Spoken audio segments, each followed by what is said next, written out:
Jadi, di mana letaknya subhanallah, alhamdulillah dan Allahu Akbar tu pada tubuh? Subhanallah pada tubuh tu pada fiqh dalam Al-Quran, pada perjalanan syariat untuk menjaga dan membersih jasad. Jadi, di mana letaknya subhanallah, alhamdulillah dan Allahu Akbar pada tubuh? Subhanallah pada tubuh, pada fiqh dalam Al-Quran, pada perjalanan syariat untuk menjaga dan membersih jasad. Alhamdulillah pada hati atau kalbu duduk pada tasawuf dan Al-Quran, pada perjalanan tarekat, mensuci dan meniti perjalanan iman melihat Allah. La ilaha illallah Allahu Akbar pada ruh, pada tauhid dalam Al-Quran dan dalam perjalanan hakikat merasa dan mengesahkan Allah Subhanahu Wa Taala.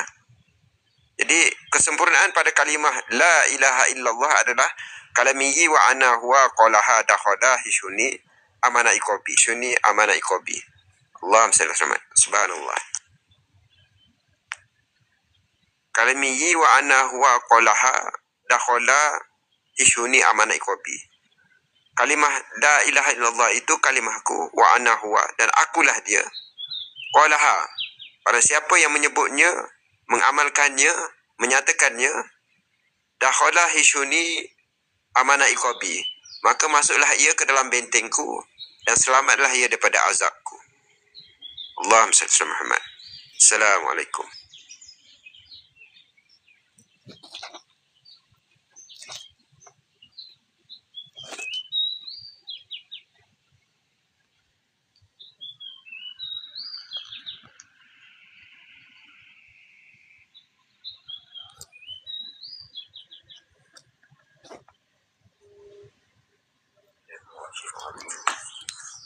Allahumma salli ala Muhammad wa ala alihi.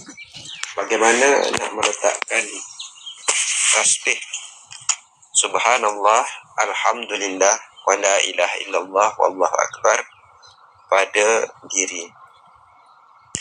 Sebutan subhanallah adalah untuk membersihkan diri pada perbuatan. Dalam Al-Quran dianggap sebagai fiqh, dalam perjalanan dianggap sebagai syariat.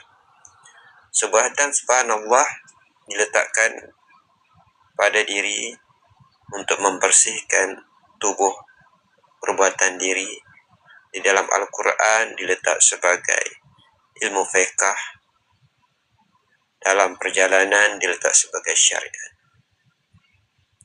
Alhamdulillah adalah diletakkan kepada kalbu, kepada hati, iaitu perjalanan iman. Dalam Al-Quran adalah jalurnya di dalam tasawuf, iaitu perjalanan iman hati menuju Allah.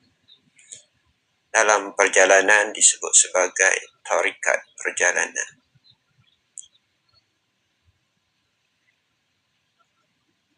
Subhanallah, subhanallah, alhamdulillah, la ilaha illallah,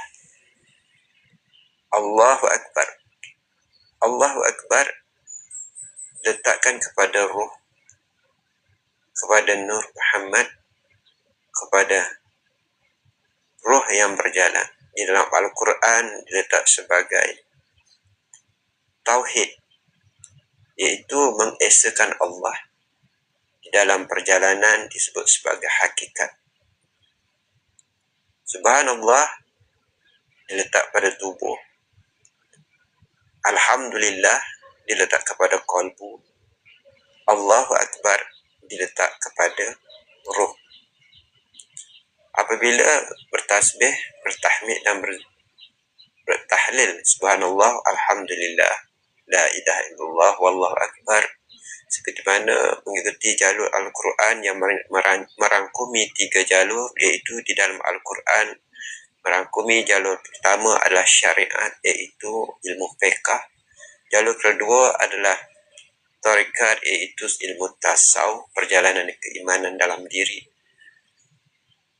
Jalur ketiga adalah ilmu tauhid, iaitu ilmu hakikat, mengesahkan Allah, melihat setiap sesuatu itu adalah datangnya daripada Allah Subhanahu Wa Taala. Apabila selesai solat, Dan biasanya kita bertasbih dengan subhanallah, alhamdulillah, wa la ilaha illallah, wallahu akbar 33 kali itu. Apabila kita menyebut subhanallah, sucikanlah perbuatan diri dengan mengikuti hukum-hukum fiqh yang ada dalam Al-Quran, sunnah iaitu syariat Nabi Muhammad SAW, menjalankan syariatnya. Apabila menyebut alhamdulillah adalah menuju kepada hati, membersihkan hati, iaitu menuju kepada jalur keimanan, menuju kepada tasawuf dalam Al-Quran, iaitu meningkatkan iman dalam perjalanan menuju Allah, untuk mengesakan Allah. Apabila menyebut Allahu Akbar, itu adalah tiada lain mengesakan Allah yang maha besar, Allah yang maha satu, Allah yang maha tunggal. Dalam perjalanan Al-Quran adalah tauhid ataupun perjalanan hakikat. Maka syugailah bahawa pada diri anda apabila bertasbih, bertahmid dan bertahlil, satukan yang zahir dan juga yang batin, satukan tubuh, satukan hati dan juga satukan ruh. Subhanallah, hamdihi, subhanakallah, bika syahada, astaghfirullah wa atubu ilaik. Bismillahirrahmanirrahim. Wal 'asr innal insana lafi khusr illa allazina amanu wa 'amilus shalihat wa tawassaw bil haqq wa tawassaw bis sabr. Jadi di mana letaknya subhanallah, alhamdulillah dan Allahu akbar tu pada tubuh?